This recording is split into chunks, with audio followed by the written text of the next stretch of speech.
The air in the hub tasted of ozone and regret.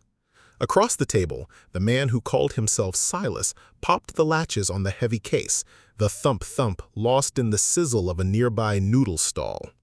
Silas's left eye, a cheap cybernetic replacement, twitched erratically, its blue lens failing to track with his organic one. "You got the credits, or are we just admiring the scenery?" he rasped, his good eye flicking towards the mouth of the alley. He was rushing. That was a bad sign. Silas flipped the lid open. Kaelen's breath caught. It was there, an Arcia Prime ForgeWorks Model 7. He stared at the articulated fingers, and for a heart-stopping second, the alley vanished.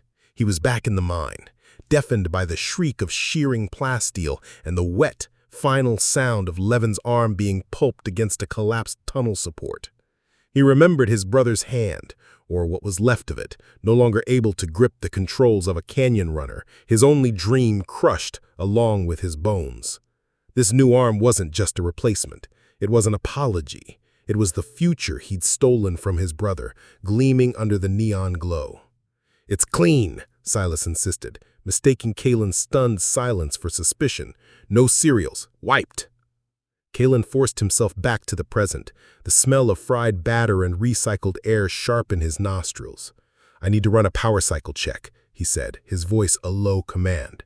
He pulled out his personal data pad, its screen cracked in one corner.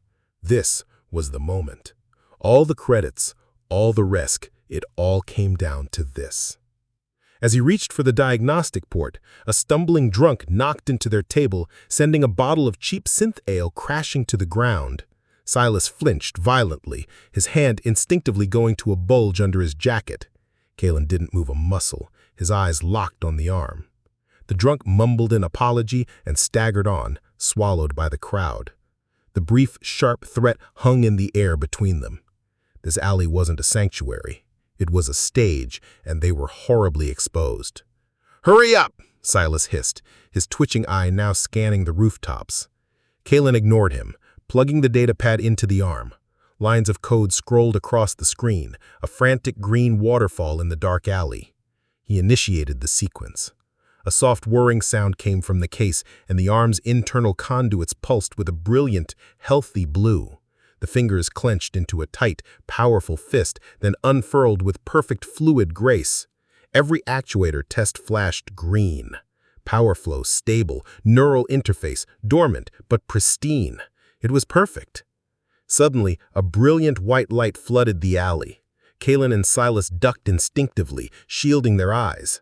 A pair of Martian assembly security drones were making a low pass, their searchlights cutting sterile, methodical patterns across the grimy walls and huddled crowds below. The light swept over their table, lingering for a terrifying second on the open case, the gleaming chrome, and two men frozen in a criminal tableau. Kaelen's heart hammered against his ribs. It was over. Then just as quickly, the light moved on. The high-pitched whine of the drone's engines faded, leaving only the familiar cacophony of the hub. Kaelen didn't waste another second. He disconnected his pad and shoved the data chip, 3 years of his life compressed into a tiny sliver of plastic, across the table. Silas snatched it, his reader verifying the transaction in an instant. "Find a good sawbones for the wet wiring," Silas said, already snapping the empty case shut and backing away. "Don't cheap out. An arm like that deserves a steady hand." He didn't offer a handshake. He simply melted into the river of people, his brown jacket vanishing as if he were a ghost. Kaelen was left alone with his prize. He carefully closed the lid, the latches clicking shut with a sound of profound finality. Lifting it felt like lifting the weight of his own soul. It was heavier than he could have imagined.